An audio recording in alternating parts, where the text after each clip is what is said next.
There is something so satisfying about a beautiful roast dinner. It feels special, but it doesn't have to be complicated. This meal is the very definition of what I call elevated comfort food. We are taking a simple, juicy pork loin and giving it a spectacular mustard glaze. The glaze is bright, a little bit sharp, and just sweet enough to make everything sing. It has that perfect balance of flavors that makes a dish truly memorable. Paired with creamy mashed potatoes flecked with tender leeks and fresh thyme, it's a meal that feels both familiar and incredibly luxurious. How easy is that? First things first, let's get the oven ready. You'll want to preheat it to a nice and hot 400 degrees Fahrenheit, which is about 200 degrees Celsius. While it's heating up, turn your attention to the pork loin. Take it out of the packaging and use a few paper towels to pat it completely dry. This is a crucial step that so many people skip. A dry surface is what allows the meat to get a gorgeous golden brown crust when you sear it. Once it's dry, season it very generously on all sides with kosher salt and with freshly ground black pepper. Don't be shy. A roast this size needs plenty of seasoning. Now for the searing. This step is technically optional, but I promise you, it is so worth the extra few minutes. Searing builds a foundation of incredible flavor. Heat a tablespoon of good olive oil in a large, oven-safe skillet over medium-high heat.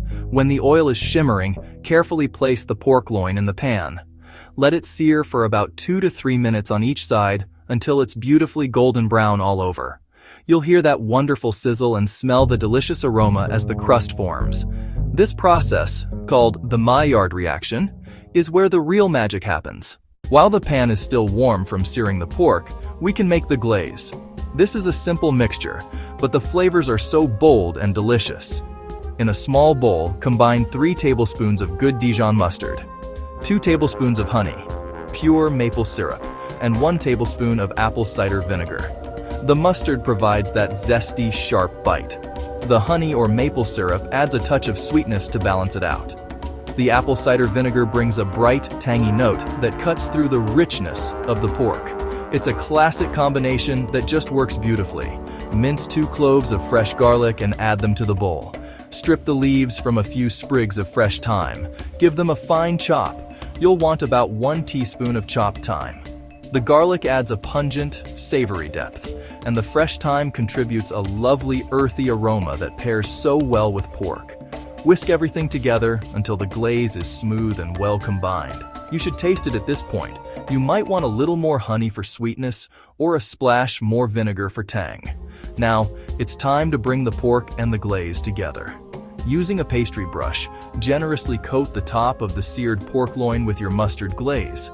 Then coat the sides of the seared pork loin. Don't be afraid to lay it on thick. This is where so much of the flavor will come from. As the pork roasts in the oven, the glaze will caramelize, creating a sticky, slightly sweet and tangy crust that is just irresistible. While the pork is roasting away, we can turn our attention to the mashed potatoes. I love using Yukon Gold potatoes for this buttery flavored, dense, creamy texture. You'll need about 2 pounds. Peel the potatoes cut into uniform 1 to 2 inch chunks. Place chunks in a large pot. Cover with cold salted water. Bring the water to a boil over high heat. Reduce to a simmer, cook until fork tender, about 15 to 20 minutes.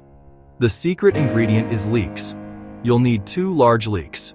Use only the tender white and light green parts. Discard the tough, dark green tops. Slice into thin rounds, place in a large bowl of cold water, swish to dislodge dirt, lift leeks out, leaving grit behind, pat dry. Melt 3 tablespoons of unsalted butter in a medium skillet over medium heat. Add the cleaned, sliced leeks and a pinch of salt. Cook slowly, stirring occasionally until very soft, sweet, and translucent. About 8 minutes. During the last minute, stir in 1 tablespoon of fresh thyme leaves. Once the potatoes are fork tender, drain them well. Return them to the hot, empty pot to evaporate any remaining water.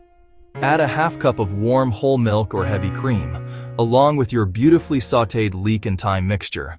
You want everything to come to the table hot and ready at the same time. The pork loin will need about 35 to 45 minutes to roast, and the potatoes take about 20 minutes to become perfectly tender. My strategy is to get all the prep work done first, what the French call mise en place. Once your ingredients are measured and chopped, the cooking process becomes a graceful dance. We will start the pork first, and while it roasts, we will make the potatoes. It's a rhythm that, once you learn it, makes a sophisticated dinner feel effortless. The final, most important tip for a perfect pork loin is using a meat thermometer. It is the only way to know for sure when your roast is cooked perfectly. You will roast the pork for about 20 minutes per pound. For a 2.5-pound loin, that's about 50 minutes. Start checking the temperature a little early. You want to pull the pork from the oven when the thermometer, inserted into the thickest part, reads 140 degrees Fahrenheit. The temperature will continue to rise to a perfect 145 degrees as it rests, ensuring the meat is cooked through but still wonderfully moist and tender. Letting it rest for at least 10 minutes is the secret to a juicy roast. Choose a beautiful boneless pork loin, good quality Dijon with real bite, fresh thyme, and Yukon Golds. Small choices that elevate the dish from good to absolutely fabulous. Now for the best part. Serving this beautiful meal. After the pork has rested for at least 10 minutes, place it on your cutting board. Using a sharp carving knife, slice the loin into even half-inch thick slices. You will see just how juicy and tender the meat is. As you slice, you can collect any juices that have pooled on the cutting board. Don't let a drop of that flavor go to waste.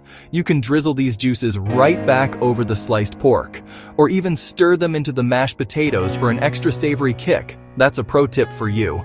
To plate, spoon a generous amount of the warm leek and thyme mashed potatoes onto each plate, creating a soft bed for the pork. Leeks visible. The mash has soft ribbons of leek throughout, thyme visible, and the thyme gives it that subtle herbal note. Arrange a few slices of the mustard glazed pork loin artfully on top of the potatoes, or next to the potatoes, whatever looks best to you. Take a look at the roasting pan. There will be some incredible pan drippings left behind. Scrape those up with a spoon and drizzle them over the pork slices. This pan sauce is liquid gold, full of concentrated flavor from the pork, from the glaze, and from the browned bits in the pan. It ties the entire dish together beautifully. Before you serve, take one last moment to make it perfect. Give everything a final taste. Do the potatoes need another pinch of salt? Does the pork need a final drizzle of that glaze? A little garnish always makes a plate look finished. A simple sprig of fresh thyme placed on top adds a touch of green and a hint of the flavors to come.